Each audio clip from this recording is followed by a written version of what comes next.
Script. There was a man who tried to save an army. His name was Bertram, and he was a fisherman who lived on the edge of the great swamp.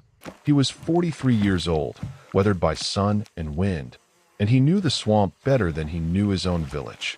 He knew which paths were solid and which would swallow a manhole.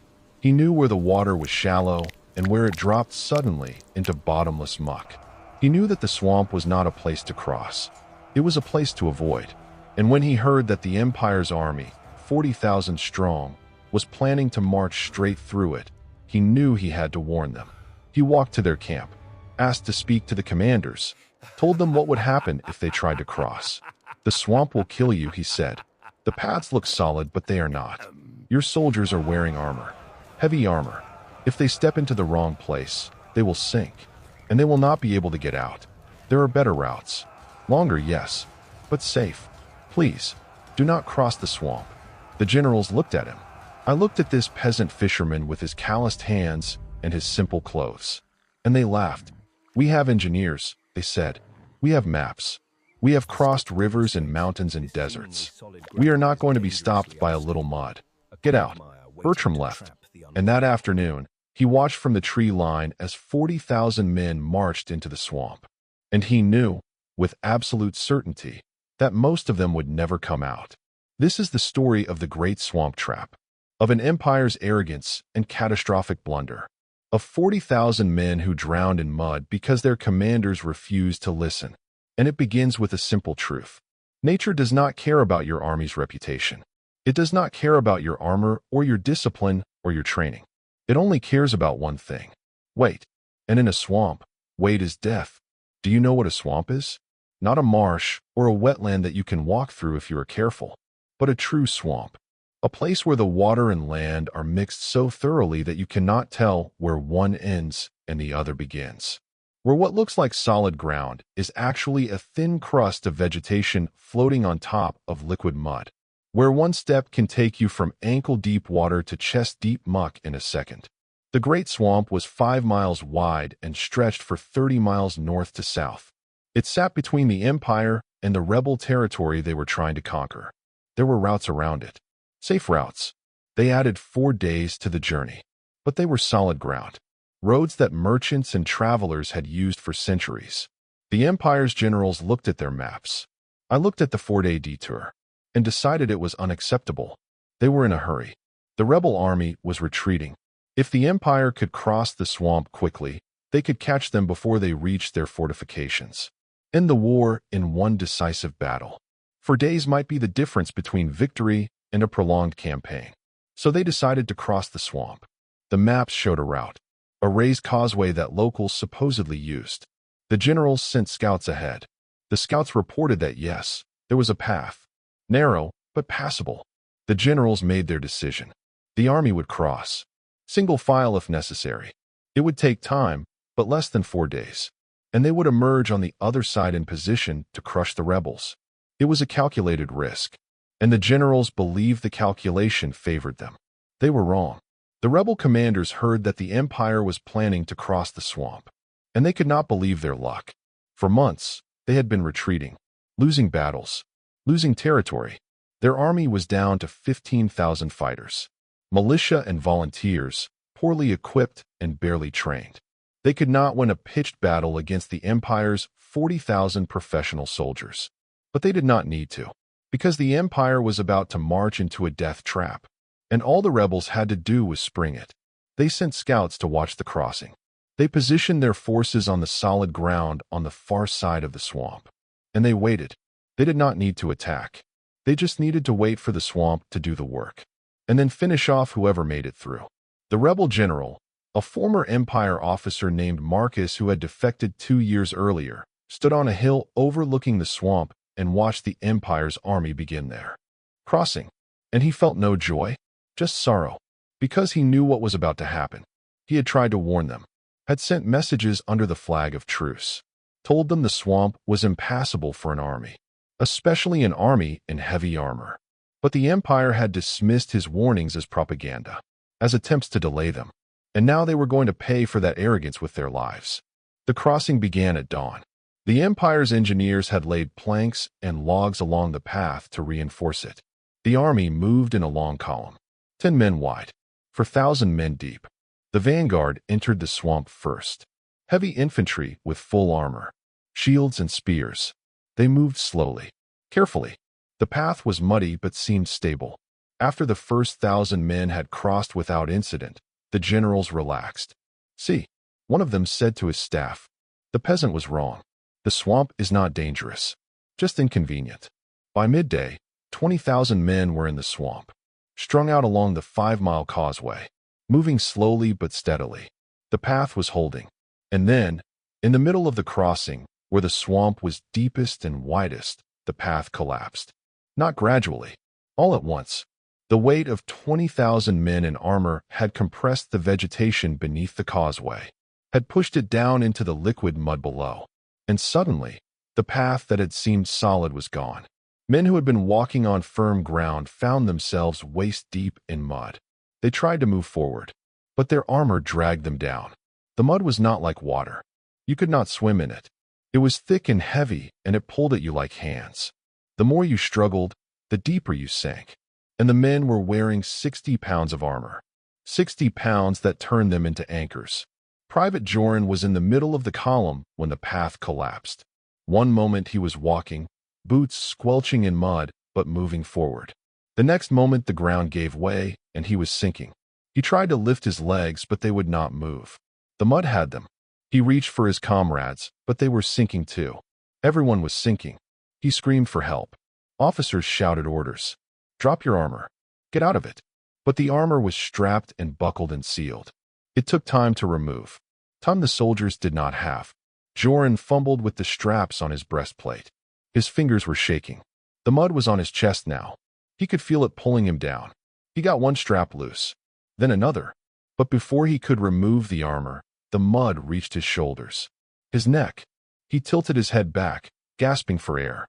And then the mud covered his face. And Private Joran, 21 years old, a soldier who had survived 3 battles and believed himself invincible, drowned in mud, in the middle of an army, surrounded by 40,000 of the Empire's finest soldiers. None of them could save him, because they were all drowning too. Within minutes, 5,000 men had sunk beneath the surface, their bodies pulled down by the weight of their own armor. The survivors, those who had managed to shed their equipment or who were on solid patches of ground, tried to help. They threw ropes, reached out hands. But you cannot pull a man out of mud when you are standing in mud yourself. You just sink with him.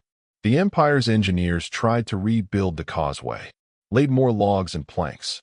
But the swamp had been disturbed. The mud was churned up, liquid. Nothing would hold. And the men kept sinking. Officers tried to organize a retreat, ordered the troops to turn back. But the column was too compressed, too chaotic. Men at the front could not turn around. Men at the back were still pushing forward, not knowing what had happened ahead. The entire army was gridlocked in a swamp that was eating them alive. And then the rebels attacked. They did not charge into the swamp. They were not stupid. They stayed on solid ground, on the edges, and they fired arrows into the trapped army. The Empire's soldiers, stuck in mud, could not raise shields, could not dodge, could not fight back. They were targets, stationary targets.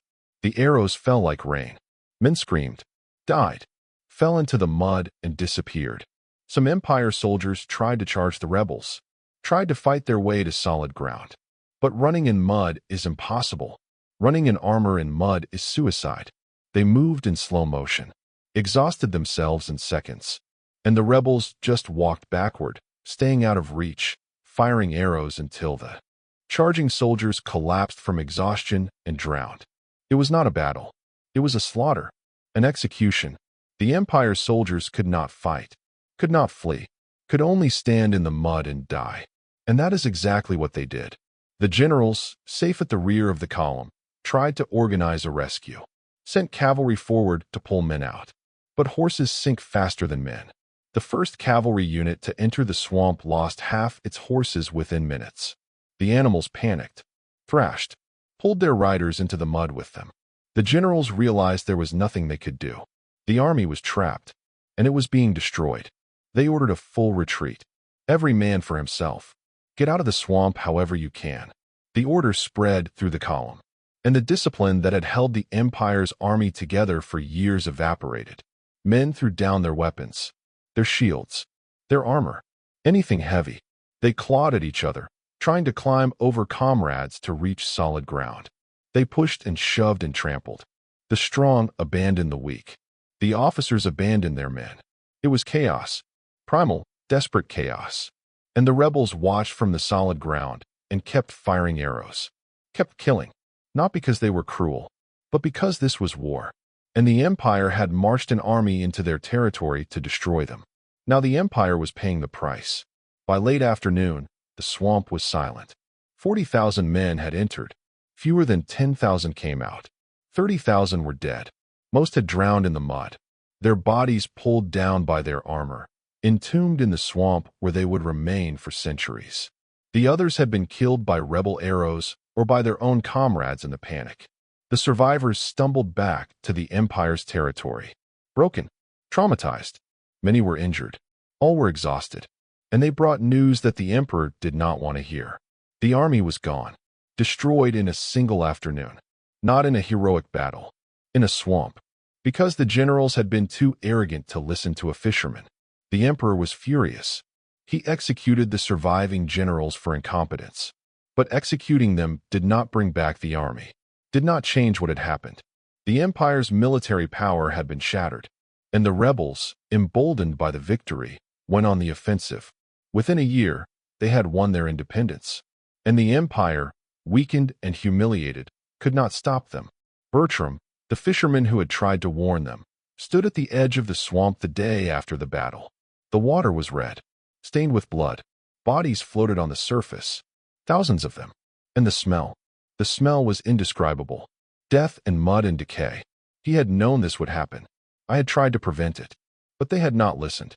And now 30,000 men are dead. He thought about their families, the mothers and fathers and wives and children who would never see them again, who would be told their loved ones died in battle, died with honor. But there was no honor in this. Just stupidity, just arrogance, just the refusal to listen to someone who knew better because he was not a general or a noble, just a fisherman. Bertram never fished the swamp again, could not bring himself to. The water that had fed his family for decades was now a grave, and he could not forget that he had known, had warned them, and they had not listened. The great swamp became a legend, a cautionary tale. Military academies taught it as an example of what not to do, how arrogance and overconfidence could destroy an army faster than any enemy. The empire's generals had ignored local knowledge, had dismissed warnings from people who knew the terrain, had been so focused on speed and catching the enemy that they had marched their army into a death trap. And that decision had cost them everything. Historians studied the battle, analyzed the decisions, and they all came to the same conclusion. It was avoidable, completely, utterly avoidable. The empire could have taken the longer route, could have added 4 days to their march and arrived with their army intact. But they had been in a hurry, and that hurry had killed 30,000 men. For days. That was all it would have cost. For days versus 30,000 lives. And the generals had chosen wrong. The swamp itself changed after the battle.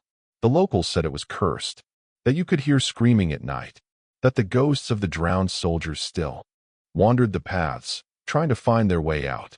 People avoided it. The causeway was never rebuilt. The trade route was abandoned, and the swamp became a place of death and memory. Decades later, during a drought, the water level dropped, and the bodies were revealed. Thousands of them, still in their armor, perfectly preserved by the mud. Archaeologists came to study the site. They found skeletons still standing upright, held in place by the mud. Found armor still buckled and strapped. Found weapons still clutched in bony hands. It was a snapshot of the disaster, a frozen moment of panic and death. And they left it, built a memorial on the solid ground nearby, marked the swamp as a historical site, a place to remember what happened when an empire's arrogance met nature's indifference. The inscription on the memorial read simply, "Here lie 30,000 soldiers of the empire. They drowned in mud, because their commanders would not listen. May we learn from their mistakes." But people do not always learn. 20 years after the Great Swamp Trap, another empire tried to invade the same region.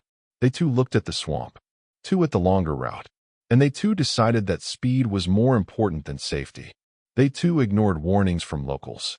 And they too marched into the swamp. This time, only 10,000 men.